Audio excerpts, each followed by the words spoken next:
Yeah, I have this little nightmare that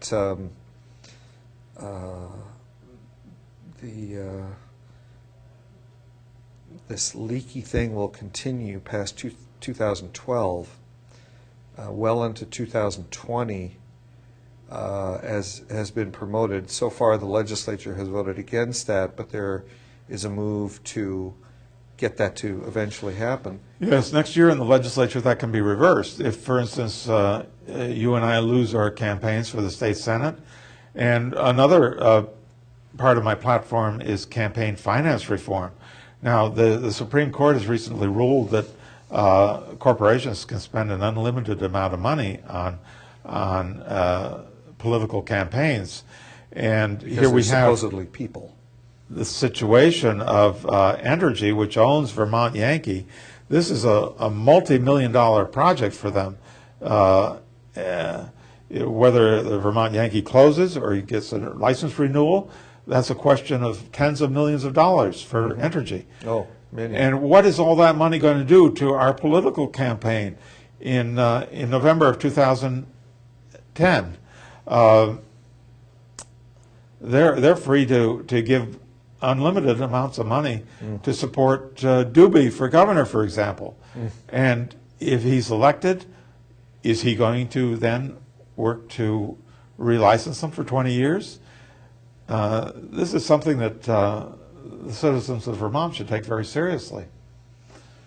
Well, I'd like to throw in something there about Mr. Dubie. I have the privilege of having made him burst into tears at a candidates forum in 06, where I brought up, this is in a junior high or middle school, I brought up how the thing that hit the Pentagon on 9/11 could not have gone through the tiny hole that they say it did into the basement of the Pentagon. It just left this little hole through photographs before the area was destroyed a couple hours later by workers. And he started crying and said his friend was the pilot of that plane, a friend that he had in the military. Well, he's a military officer himself, isn't he? Yes. Yes. And he told the kids, primarily in the audience, to do your research about this to see what really happened. And I nodded and held up some more of the pictures of the tiny hole. Yes, do your research. And later I went out during a break to talk to him about this, and I said, you know, really I think you do a great disservice to your friend, that pilot.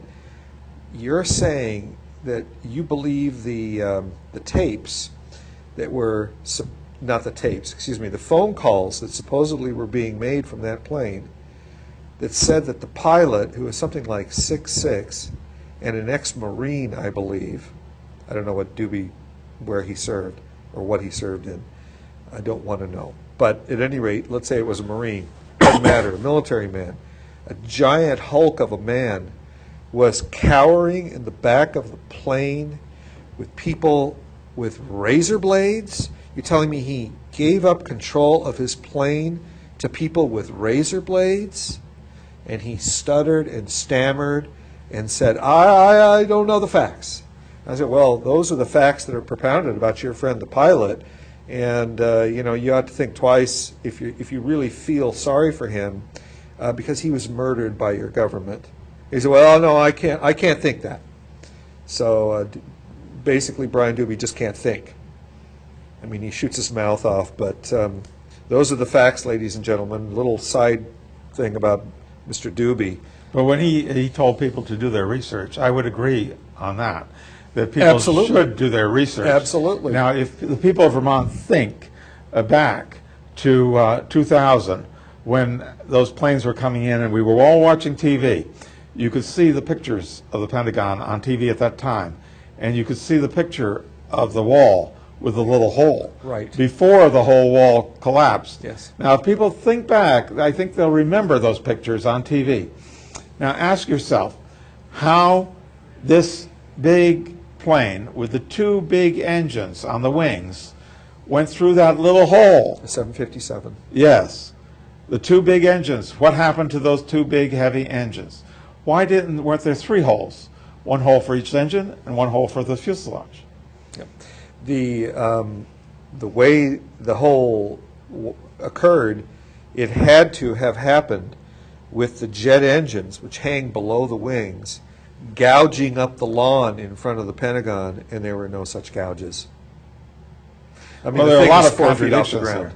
there. But maybe the gouges would be there, maybe they wouldn't have. No, the plane was supposedly 4 feet off the ground. If the nose went into the building 4 feet off the ground, the engines would have gouged into the lawn. It just couldn't have happened any other way, or have broken off. They did nothing. They did neither. They were never found accounted the for. engines, did they? No. No. No. So at any rate, that's a little side issue, which I think it would be good to enlighten people about who may have forgotten. You touched on single-payer health insurance for all Vermonters. How would Vermont finance that? With the tax system. We would have, we pay for a health care system now, so the money is there, but people would no longer have to pay insurance premiums. The state would no longer have to pay for poor people because everybody would be covered under one system. So the money is there now. It's just a question of how it's going to be collected. The money would be collected in the tax system because the tax system is progressive. That's the fairest way to take the money. The wealthy people in Stowe would pay a much larger share than the poor people in the Ward 3 of Burlington, which is the old North End and where there is a lot of poverty. So taxes would be higher for some people. But for the people who needed it, the taxes would be lower and everyone would have health care.